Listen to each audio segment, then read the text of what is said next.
Hello. How are you? Okay. I'm gonna have to interrupt you there. Hold on to that thought, but I actually have something I want to share, so we'll get back to you. Okay, I will set the scene for you.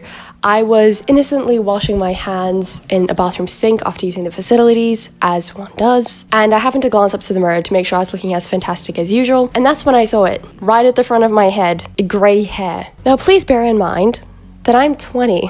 I thought I'd have more time than this before discovering such a shocking alteration to my hair. Naturally, I thought I was dying, so I did some Googling, and it turns out having grey hairs in your 20s is actually more common than I'd previously thought. It can be because of immense stress, a lack of certain minerals or vitamins, or it could even just be genetic. Thinking about how my life has been recently, I'm pretty certain I can pinpoint which one is the reason behind my grey hair, but that's beside the point. That's neither here nor there. I'm aging up tomorrow. I'm turning 21, so I was already feeling a hint of existential crisis coming on. This whole grey hair thing plummeted me into a panicked state though, and I started thinking about everything I hadn't achieved yet and had yet to accomplish. I know this sounds really dramatic, but I felt like my life was really over and I hadn't done everything I'd wanted to do and I wasn't where I had planned to be right now. It was really ridiculous, like, oh, I haven't written and published a whole novel yet and I haven't even started learning Korean. It was just this fear of running out of time and being behind. This doomed feeling that I'd never amount to anything was quite crushing. It really hit me that I'm aging. I think there's a really huge stigma around aging and especially women aging. So let me just clearly state right now that my change in physical appearance is not what scares me. What scares me is never achieving and learning and doing and seeing everything I ever wanted to achieve and learn and do and see. For the longest time, mostly during my teens, I really felt like I was immortal and would have all the time in the world.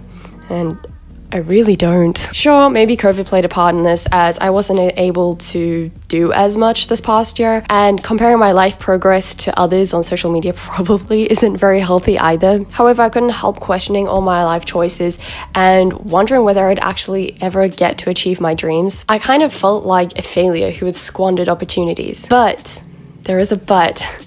The more I pondered this, the more I thought that maybe this existential fear could be beneficial. Now, I know you're judging me harshly for this opinion, so hear me out. Yes, I agree that living in the moment and not thinking about the future too much is a great way to enjoy life and make the most of it, but a healthy amount of existential dread isn't the worst thing. Realizing that life is finite and you only have a set amount of time can be incredibly motivational. I'm not saying sit and obsess over what you haven't achieved yet, because I think that's kind of counterproductive. I mean more look forward and imagine what your ideal future looks like from this point onwards, and then use this fear of death and limited time to achieve that. I normally roll my eyes at like the inspirational side of TikTok because I think it's very generic and vague and not that applicable to real life. But I saw this thing the other day that said to use that worry and panic as rocket fuel, as a driving force to get you to where you want to be. I thought that was a pretty good analogy, and it kind of made me feel a bit more positive about life. At the same time, I don't think it's a problem if you never achieve your wildest dreams. Not everyone who wants to be an A-list actor or a famous singer or a doctor is going to be those things.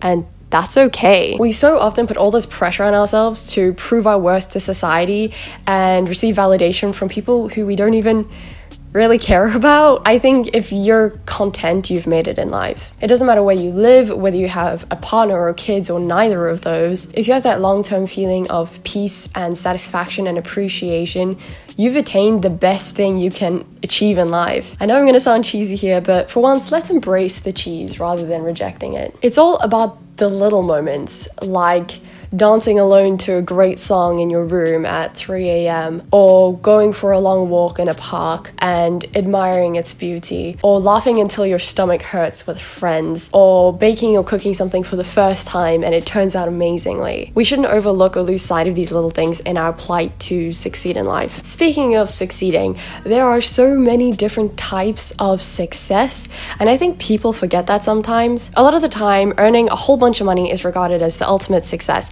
and I think that's very hollow. Not everyone cares about that, and that's something I've been reminding myself a lot to ground myself and not completely spiral. Also, you know how people are always saying that other people's beauty does not detract from your own? I think that kind of concept is pretty applicable to anything. Other people's accomplishments don't detract from your own. There is no right way to live life or do things. It really just depends from person to person what suits you best. This mindset really helps when you're trying not to compare yourself to others. Everyone is going at a different pace with different goals and challenges along the way, and that's fine. There's no prize for whoever gets there first.